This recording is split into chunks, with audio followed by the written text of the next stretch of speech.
고요한 갈릴리 호숫가, 부드러운 바람이 수면을 스치고 지나갑니다. 그 바람결을 타고 수많은 군중의 귀에 한 남자의 목소리가 울려 퍼집니다. 그는 목수의 아들이자 나사렛 사람, 바로 예수 그리스도이십니다. 그는 지금 인류 역사상 가장 위대한 설교, 산상수훈을 통해 우리 인생의 가장 근원적인 질문에 답하려 하십니다. 진정으로 복된 삶이란 무엇인가? 오늘 우리는 예수님께서 선포하신 8가지 예언적 축복, 하나님 나라가 영원히 세워지는 그 토대가 되는 말씀을 함께 나누고자 합니다. 이 말씀들은 단순한 교훈을 넘어 우리의 삶을 영원히 변화시킬 힘을 가진 헤아릴 수 없이 풍성한 지혜의 보물창고입니다. 이 귀한 지혜의 말씀을 듣기 전에 구독과 좋아요를 통해 더 많은 분들이 하나님의 은혜를 나눌 수 있도록 도와주시길 바랍니다. 여러분의 작은 실천이 누군가에게는 큰 위로와 희망이 될 수 있습니다. 주님의 이름으로 여러분의 가정에 평안이 깃들기를 기도합니다. 자, 이제 마태복음 5장의 말씀 속으로 함께 들어가 보겠습니다. 예수님께서 입을 열어 선포하신 첫 번째 단어는 바로 복이 있나니였습니다. 이 단어 하나에 하나님 나라의 모든 비밀이 담겨 있습니다. 창세기에서 하나님께서 아담과 하와를 창조하시고 복을 주셨던 것처럼, 새로운 나라를 시작하실 때 아브라함에게 복을 주셨던 것처럼, 홍수 이후 새로운 시작을 위해 노아에게 복을 주셨던 것처럼, 이제 예수님께서는 하나님 나라의 시작을 알리시며 우리에게 복을 선포하고 계십니다. 하나님은 그분의 모든 자녀가 복된 삶을 살기 원하십니다. 여러분은 축복받기 위해 태어났습니다.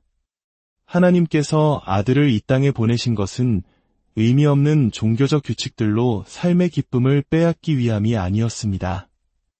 오히려 사랑과 생명, 평안과 확신, 기쁨으로 우리를 가득 채워 하나님의 신성한 숨결과 성령의 기름 부으심이 넘치는 위대한 삶을 살게 하기 위함이었습니다. 여기서 우리가 말하는 복은 세상이 말하는 행복과는 그 차원이 다릅니다. 성경 원어인 헬라어로 이 복은 마카리오스라고 불리는데, 이는 인생 최고의 이상적인 상태를 의미합니다. 이는 단순히 좋은 일이 생겨서 기분 좋은 상태인 행복을 훨씬 뛰어넘는 개념입니다. 많은 한국인들이 복 받기를 소망하며 살아갑니다. 새해가 되면 새해 복 많이 받으세요라고 인사하고 집안의 평안과 자녀의 성공을 기원하죠.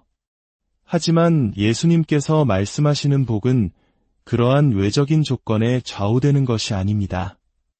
행복이 변화무쌍한 날씨와 같다면 예수님이 말씀하시는 참된 복은 어떤 상황에서도 마르지 않는 깊은 땅 속의 샘물과 같습니다. 외부 환경이 어떻게 변하든 흔들리지 않는 내면의 깊은 평안과 만족, 그것이 바로 마카리오스입니다. 예수님은 행복이 우리가 무엇을 소유했는가에 달려있지 않고 우리가 어떤 사람인가에 달려있다고 가르치십니다. 우리가 어떤 집에 사는지가 중요한 것이 아니라 그 집에 어떤 사람들이 함께 사느냐가 중요합니다. 어떤 값비싼 옷을 입었는지가 아니라 그 옷을 입은 사람의 인격이 더 중요합니다. 삶은 밖에서 안으로가 아니라 안에서부터 밖으로 살아내는 것입니다. 이것이 바로 8가지 복의 핵심 원리입니다. 첫 번째 복, 심령이 가난한 자는 복이 있나니 천국이 그들의 것이며, 심령이 가난하다는 것은 무슨 뜻일까요? 이는 물질적 가난이나 소심한 성격을 의미하는 것이 아닙니다. 또한 스스로를 불쌍하게 여기며 다른 사람의 동정을 구하는 태도를 말하는 것도 아닙니다. 심령의 가난이란 하나님 앞에서 자신의 영적인 파산 상태를 온전히 인정하는 것입니다. 내 힘과 지혜로는 단 한 걸음도 나아갈 수 없으며 오직 하나님의 은혜만이 나를 살릴 수 있다는 처절한 고백입니다. 마치 값비싼 향유가 담긴 옥합이 깨어지기 전에는 그 진한 향기를 발할 수 없었던 것처럼 우리의 자아와 교만이 하나님 앞에서 깨어질 때 비로소 하나님의 은혜가 우리의 삶을 가득 채울 수 있습니다. 하나님은 깨어진 그릇을 들어 사용하십니다.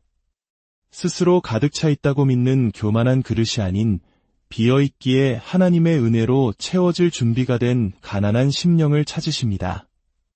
두 번째 복, 애통하는 자는 복이 있나니 그들이 위로를 받을 것이며, 예수님께서는 눈물을 많이 흘리는 사람이 복이 있다고 말씀하시는 것이 아닙니다. 여기서 애통은 단순히 개인적인 슬픔이나 상실감 때문에 우는 것을 넘어섭니다. 이는 바로 나의 죄와 세상의 불에 하나님을 떠난 영혼들의 고통을 바라보며 마음 아파하는 거룩한 슬픔을 의미합니다. 과거 하와이의 한 섬에서 한센병 환자들을 돌보던 다미안 신부님의 이야기가 있습니다. 그는 13년 동안 그들의 친구이자 의사, 교사가 되어 주었습니다. 그러던 어느 날 아침, 그는 실수로 끓는 물을 발에 쏟았지만 아무런 고통도 느끼지 못했습니다. 감각이 사라진 것을 통해 그는 자신도 한센병에 걸렸다는 사실을 깨달았습니다. 육체의 감각을 잃는 것보다 더 무서운 비극이 있습니다. 바로 영혼의 감각을 잃어버리는 영혼의 나병입니다. 죄를 짓고도 양심의 가책을 느끼지 못하고 하나님의 부재 속에서도 아무런 아픔을 느끼지 못하는 상태, 이것이 바로 영적으로 죽어가고 있다는 증거입니다. 애통하는 마음은 우리의 영혼이 아직 살아있다는 증거이며 하나님의 임재를 갈망하고 있다는 신호입니다. 그리고 하나님은 그 애통하는 마음에 찾아오셔서 모든 위로의 하나님으로서 그 눈물을 닦아주시고 상한 마음을 싸매어 주실 것을 약속하셨습니다. 슬픔은 밤새 머물지라도 아침에는 반드시 기쁨이 찾아옵니다. 세 번째 복, 온유한 자는 복이 있나니 그들이 땅을 기업으로 받을 것이며. 온유하다는 말을 들으면 많은 사람들이 나약하고 자기 주장이 없는 모습을 떠올립니다. 착한 사람은 손해본다는 말이 통용되는 이 경쟁사회에서 온유함은 장점이 아니라 약점처럼 여겨지기도 합니다. 하지만 예수님께서 말씀하시는 온유함은 결코 나약함이 아닙니다. 오히려 한국의 옛 선비들이 추구했던 외유내강, 즉 겉은 부드러우나 속은 굳세고 강한 정신과 맞닿아 있습니다. 온유함이란 잘 통제된 힘을 의미합니다. 자신의 감정과 힘을 하나님의 뜻 안에서 다스릴 줄 아는 강력한 자기 통제력입니다. 예수님 자신을 보십시오. 그분은 스스로 나는 마음이 온유하고 겸손하니라고 말씀하셨습니다. 그러나 그 온유하신 예수님께서 성전에 들어가 장사꾼들의 상을 뒤엎으시고 채찍을 휘두르시며 내 집은 기도하는 집이라. 너희가 강도의 소굴로 만들었도다. 라고 외치셨을 때 그 모습은 결코 나약하지 않았습니다. 그것은 불의에 대한 거룩한 분노였으며 하나님의 영광을 위한 통제된 힘의 표현이었습니다. 또한 십자가 위에서 자신을 못 박는 자들을 위해 기도하시며 모든 고통을 감내하신 모습은 세상을 파멸시킬 수 있는 힘을 가졌음에도 사랑을 위해 그 힘을 사용하지 않으신 온유함의 절정이었습니다. 자신의 분노와 욕망을 다스리는 사람은 성을 정복하는 용사보다 위대하다고 성경은 말합니다. 스스로를 다스릴 줄 아는 온유한 사람에게 하나님께서는 이 땅을 기업으로, 즉 진정한 영향력과 평안을 선물로 주십니다. 사랑하는 여러분, 예수님께서 산 위에서 선포하신 이 축복의 말씀들은 2000년 전 갈릴리 언덕의 사람들에게만 해당되는 것이 아닙니다. 오늘을 살아가는 우리 모두에게 주시는 영원한 생명의 열쇠입니다. 세상은 더 많이 소유하고 더 높아지고 더 강해져야 행복하다고 속삭입니다. 하지만 예수님은 정반대의 길을 가리키십니다. 하나님 앞에서 자신을 비우고 세상의 죄를 아파하며 자신의 힘을 하나님의 뜻에 복종시키는 삶.